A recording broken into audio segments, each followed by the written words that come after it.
Your brain is lying to you. Every time you overthink, it convinces you that one more thought will finally solve the problem. But that's exactly how it keeps you trapped.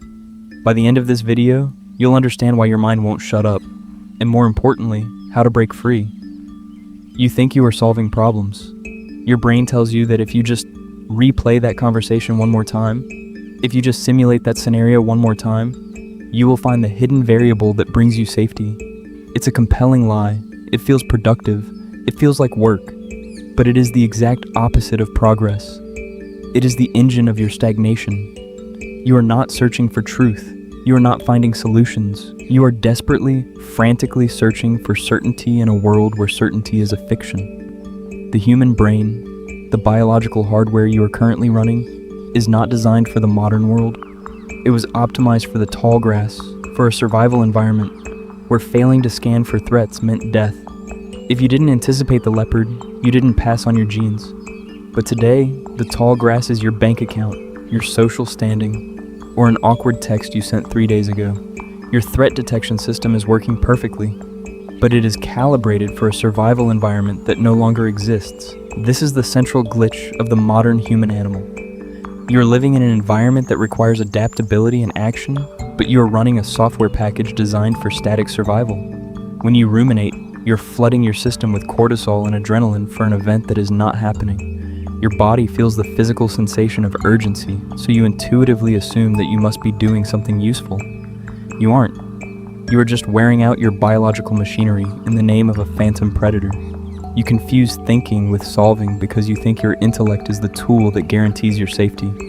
You believe that if you just analyze enough, you can predict and therefore prevent discomfort. This is the root of the trap. You are living in a simulation you have generated internally.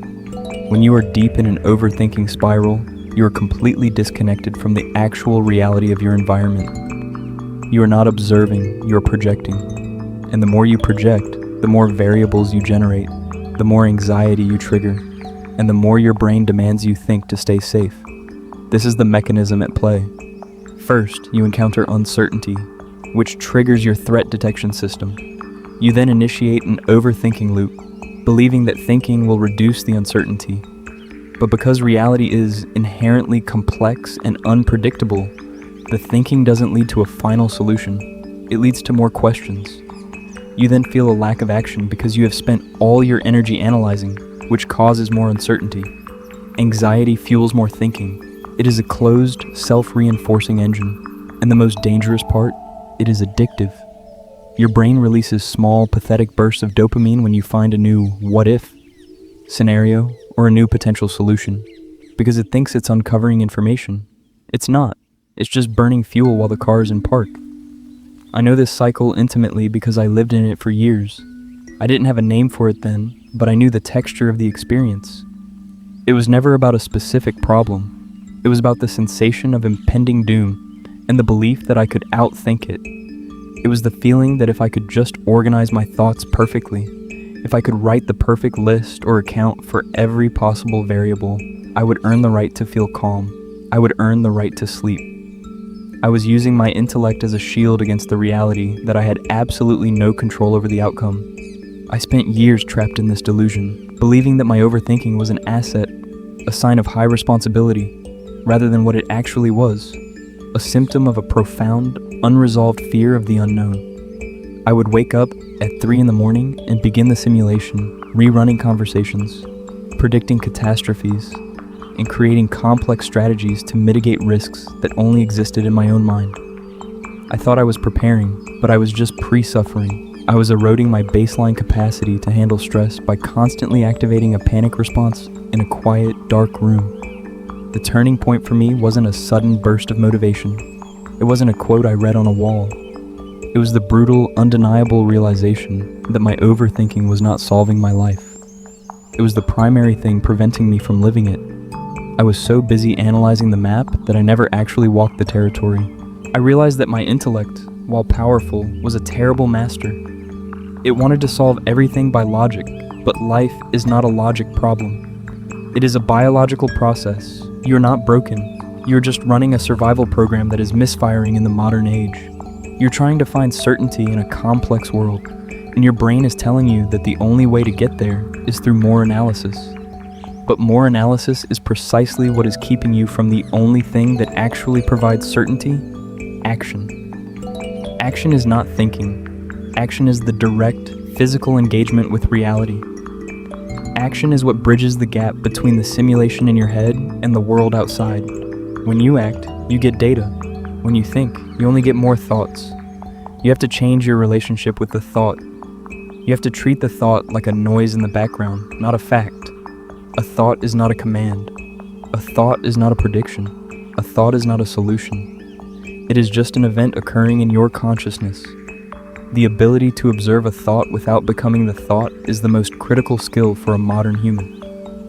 This brings us to the only practical tool that can break the cycle. It is not more analysis. It is not more research. It is strategic silence. You need to carve out a window, 20 minutes every single day, where you are not consuming anything. No podcasts, no music, no phone, no people, no screens. Just you and the silence.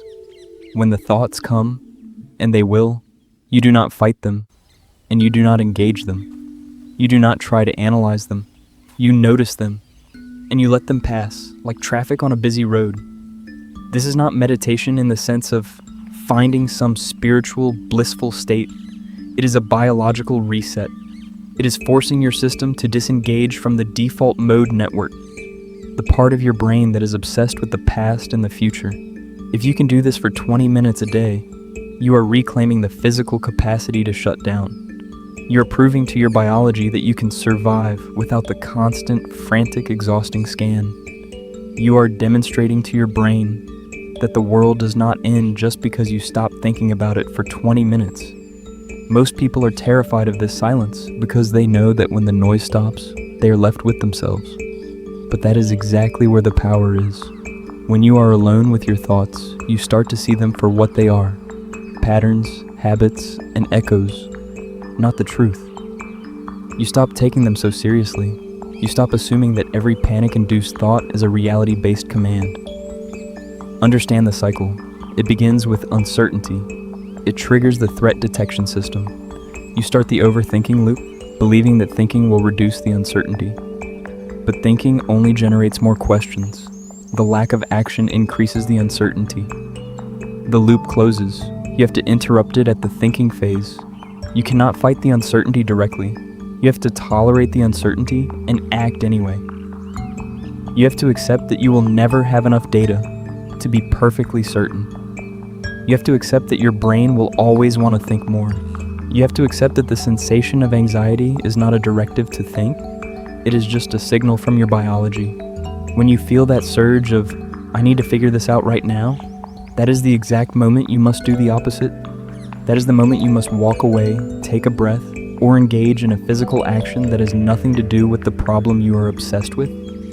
The goal is not to have a silent mind. A silent mind is not a human mind. The goal is to be the observer of the mind, not the victim of the mind. You are the one who is aware of the thoughts, not the one who is generating them. When you realize that, the trap breaks. The thoughts continue to come, but they don't have the same grip. They are like background noise, like the hum of a refrigerator in another room. You know it's there, but it doesn't command your attention. Break the cycle by starving it. Don't give your thoughts the energy of your worry.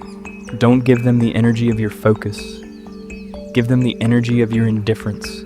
If you can do this, you will find that your mind, left to its own devices, actually becomes a fairly quiet place. You will find that the problems you were obsessed with are much smaller than they appeared in the simulation.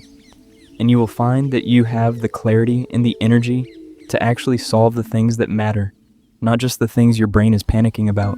Your life is not a logic problem to be solved in your head. It is a series of actions to be taken in the world. Stop analyzing, start acting.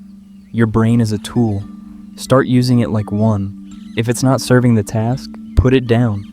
The silence you are looking for is already there. You just have to stop making so much noise to hear it. Stop the loop, interrupt the cycle, reclaim your focus, and you will break free, not by thinking more, but by thinking differently, and often by not thinking at all. The path forward is not found in your thoughts. It is found in the physical reality of the next, small, concrete step. That step is the only thing that is real. Everything else is just a story your brain is telling you to stay trapped. It's time to stop listening. It's time to act. It's time to be present. That is the only real freedom you have. Use it.